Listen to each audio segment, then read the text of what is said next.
All right, everyone. Thank you all for joining me today on this special video for you all. I'm excited to bring you this video because it is one of those videos that I think that every African out there really needs to be aware of what's going on, especially as the tides are changing towards our favor. We're going to be talking about Giorgia Meloni, Italy's prime minister, and she has been on the news lately.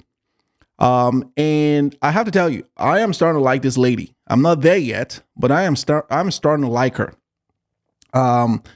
Every time she talks about Africa, she says the right things. She says things that you would expect people to say as it relates to respect to Africa and taking Africa seriously. However, I don't trust anyone from Europe or the West as it relates to Africa due to their history with us, due to their how they've treated us in the past. So, while I like what she's saying, I'm not there yet in terms of trust. I don't want to trust or tend to trust someone from Europe just because they say the right things. They've done this in the past. It's not new for us.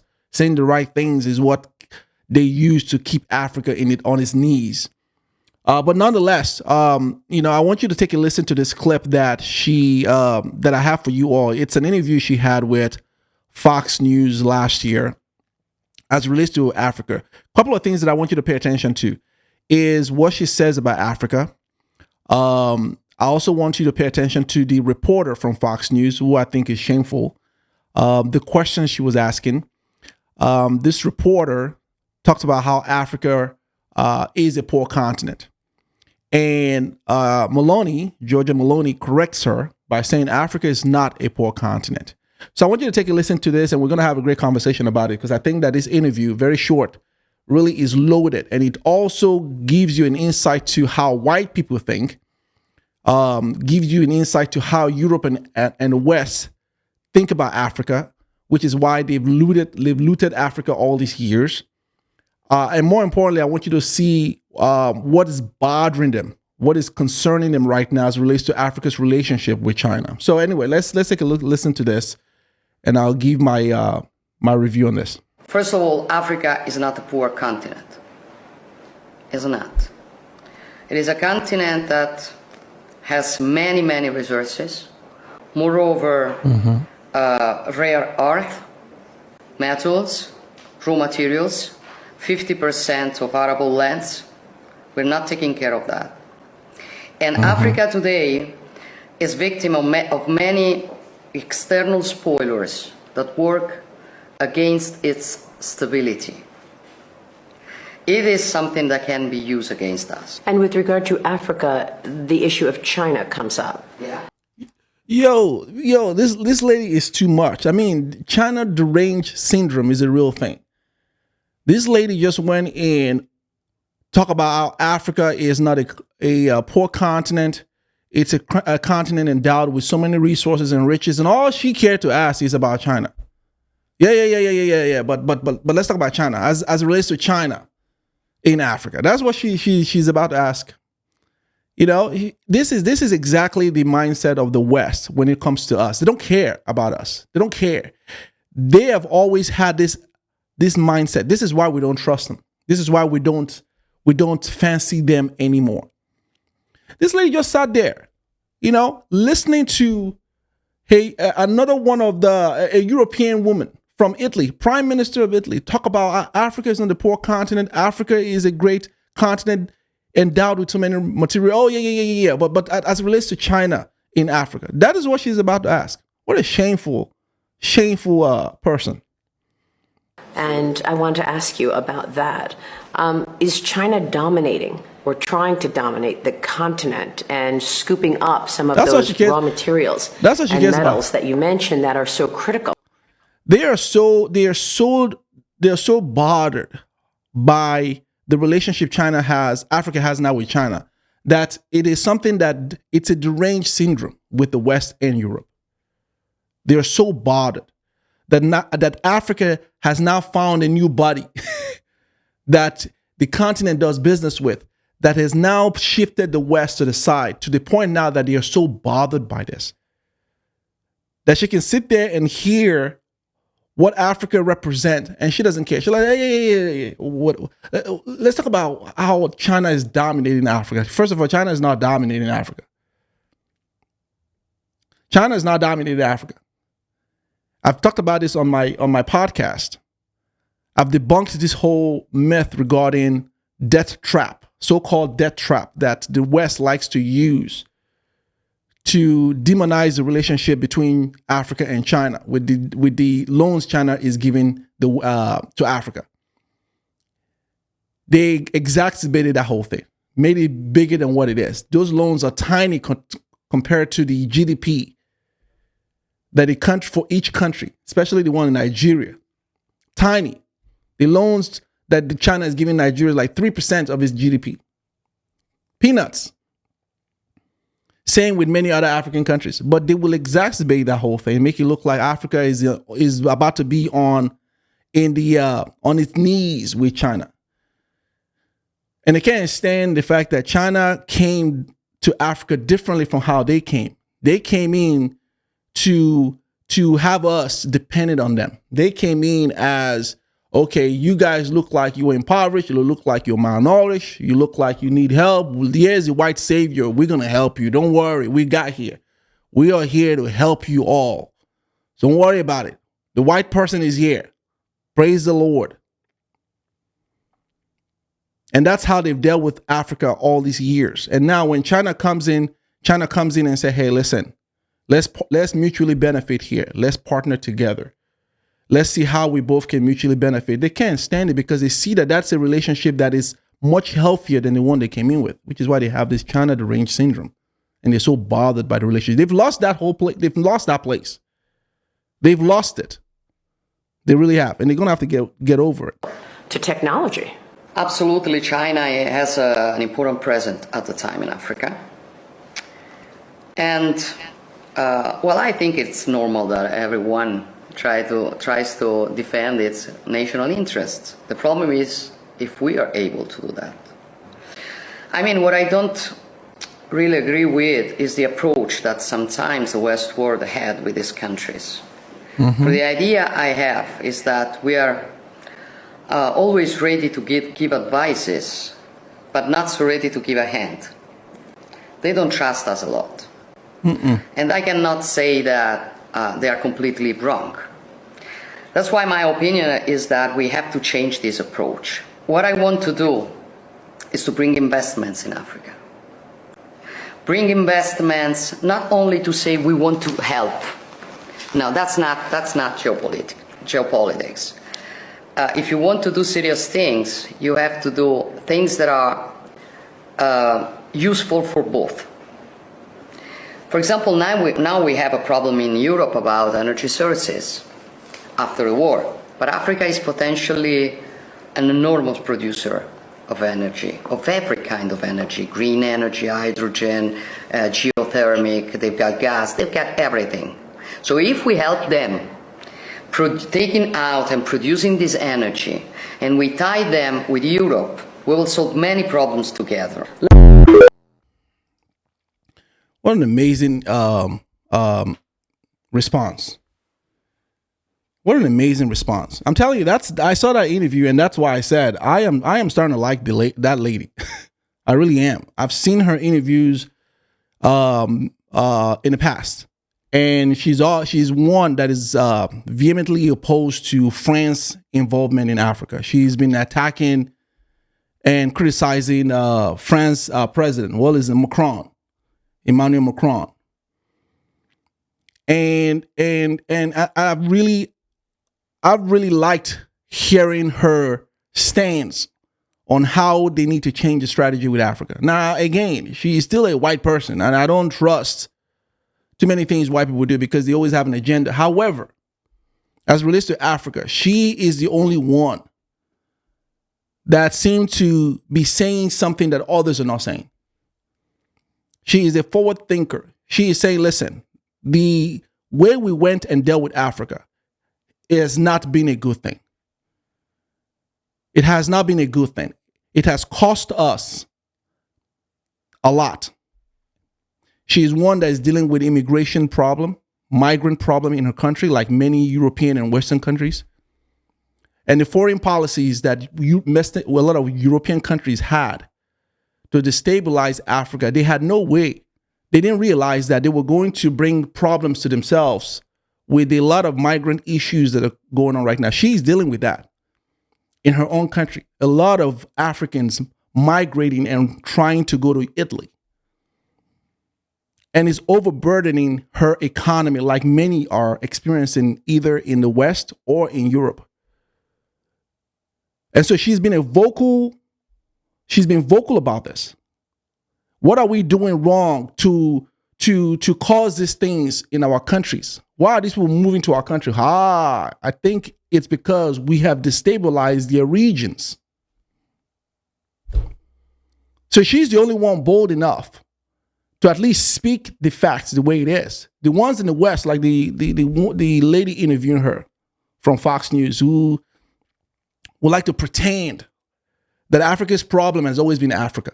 The Africans have always been the ones that created the problems for themselves. No, and they've always wanted to hide their evil. That the reason why Africa is the way it is, the reason why Africa is impoverished is because the West and Europe made it so. Robbing the country of its resources, putting in policies and sanctions if they dare to go against what these countries have tied those African countries to. Those foreign policies have now caused the problems they have as it relates to immigration into their countries. And then she mentioned how Africa is endowed with a lot of minerals. That is true. All the stuff that the West needs, that powers the West, that fuels the West and Europe, they all come from Africa. It's all in Africa.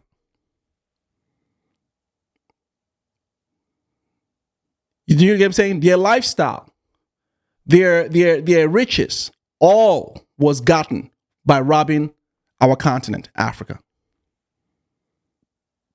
And now how, as immigration becomes a problem, as resources becomes depleted in these countries, there's more need for them to improve on their resources or build their resources, which they're running thin on. They really are. Because they're not the producers of all these resources, all these raw materials. They're not. Africa is. Africa is what's powering France. Even France's past president said that France will fall into a third world class if it weren't for Africa. France will not have a place in the 21st century if it weren't for Africa. France needs Africa. Former president of France said this. The United States depends heavily on Africa. England depends heavily on Africa.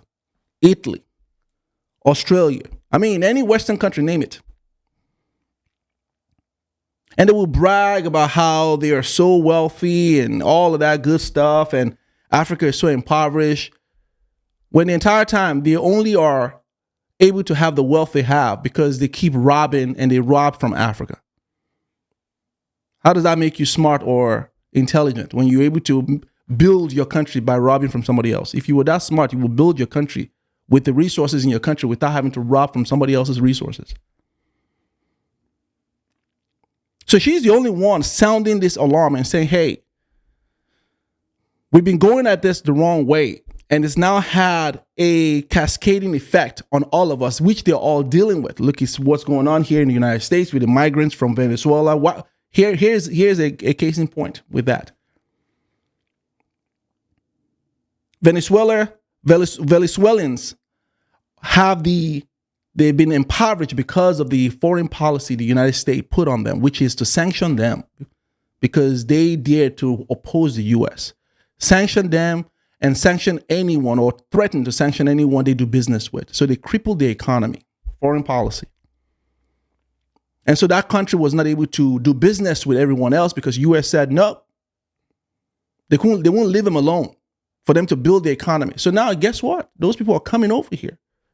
And everyone here in the United States is screaming, wolf, oh my God, they're coming here. Why did they end up here then? Foreign policy. Same thing with France. Same thing with England. Same thing with Italy. Same thing with many of these countries. Canada, all of them taught the same foreign policy, which is and has always been, let's go rob from these black people in Africa, enrich ourselves, and then tell them to hell with them. To hell with them. Do you get what I'm saying? And it's interesting. She has a stance that she has. I did a video not too long ago, and I'm going to link it here, where I talked about, I talked about how the West is about to return to African countries all of the wealth they stole. And the analysis I put out and my reasoning for that is because the immigration issue that's going on in the world is a major problem for many of these people because they created this. And so to solve that immigration issue, they will have to create opportunities for people in Africa to keep them in their country. Yeah. So that means all the wealth they stole, they're about to return it back to Africa in order not to have Africans go to those countries to migrate to. Yeah. It would have been nice if they just had not stepped foot in our continent in the first place or robbed our continent. We understand that people have to trade. Trading is part of human civilization, human development.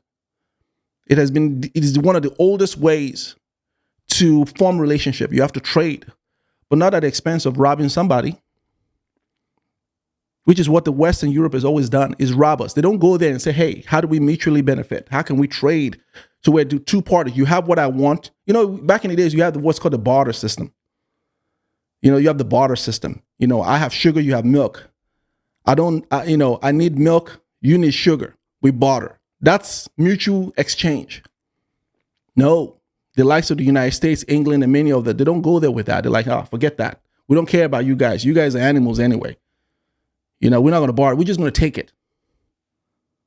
We're just going to take it. And if you force too much, we're going to sanction you. If you force too much, we're going to assassinate your leaders. If you force too much, we're going to make it impossible for you to trade with any other country. Can you imagine that whole bullet thing? And you heard her say that they don't trust us. No, we don't. How are we supposed to trust you? How? Tell me. How are we supposed to trust someone who is a thief and robs our countries and our continent? How? Can somebody help me understand that? How are you supposed to trust somebody that comes in, a thief in the night, smiles in your face with a suit and a jacket and tells you, he or she is about to really give you great opportunities, only to find out that was a lie. That person stole your land, looted your village, looted your city, looted your country for their benefit.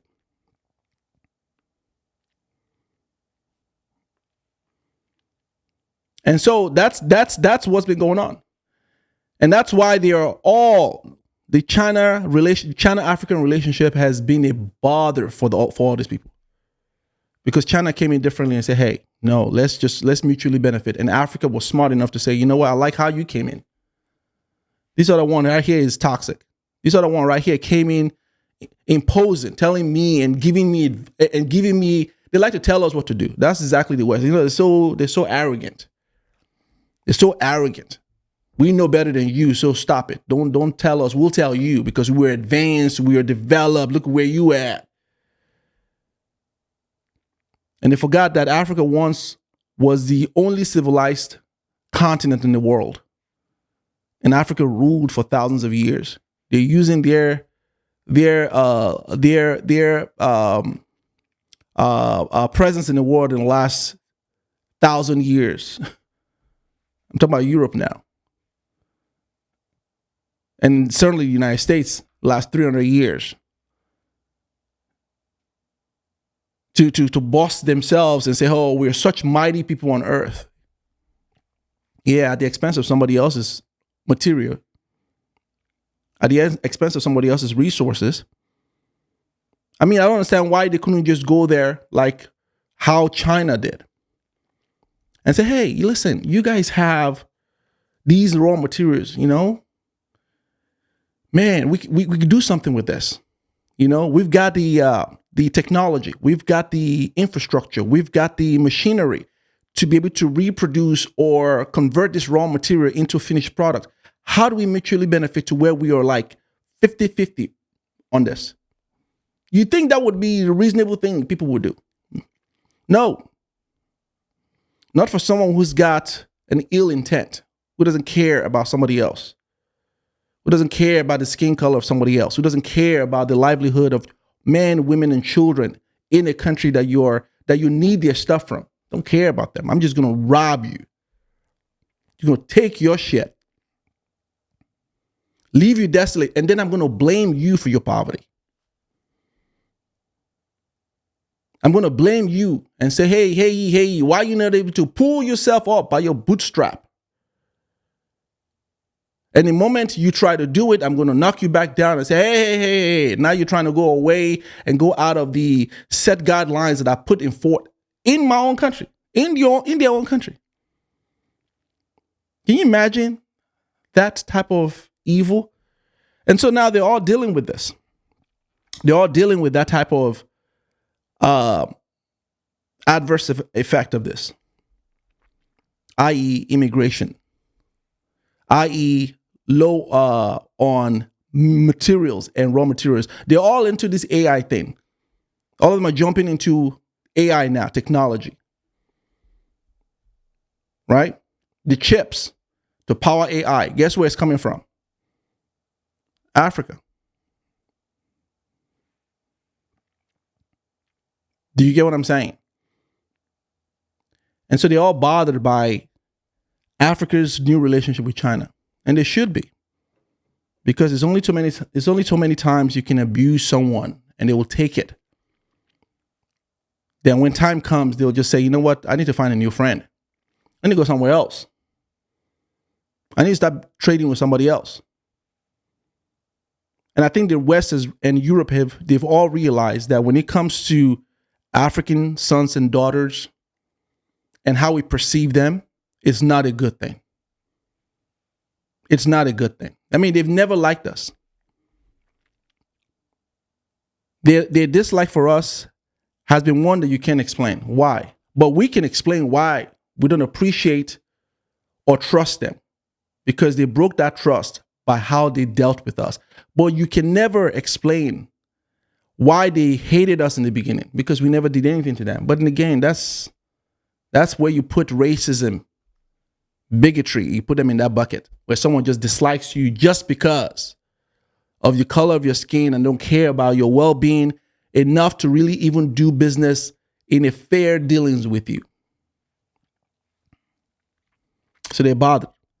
So I like what I'm, how I like her stance, because she is about the only one who is sensible enough to talk about things that they all should be talking about. She is the only one that is saying that we need to go at this differently. The way we've been doing this is not the way. It's not the way. We need to begin seeing Africa as an ally. We need to begin seeing Africa and Africans as partners. When I'm trying to bring investment to Africa, but I'm not going to go there on a charity case. I'm going to go in there with a business plan, with an opportunity, and say, hey, how can we mutually benefit? You think that would make any logical person say, you know what? I like that approach. Let's talk. Let's do business as long as we both are mutually benefited. That's a great thing. And so she is forward thinking. The other ones, they are still stuck in the 1800s, where Africa is told what to do.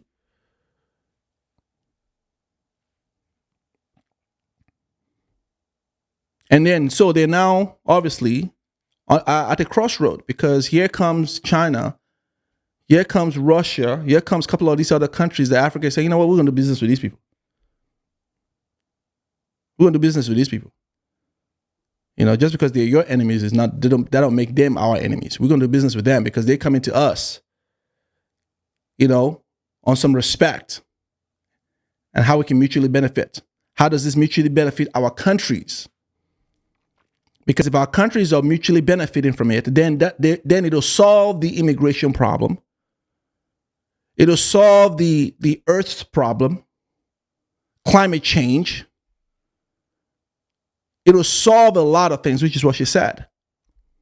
Makes sense, right? I think so. So anyway, thank you all for watching. Please like this video, share the content, comment, let me know what your thoughts are. Subscribe to the channel, and I'll see you all next time. Sätt ett rör på det, får mig att dö för det, baby. För de här yardis, de vill ju bara dra ner oss. Men du är fett och vanlig. På det jag lägger all min tid. Jag vill ha dig.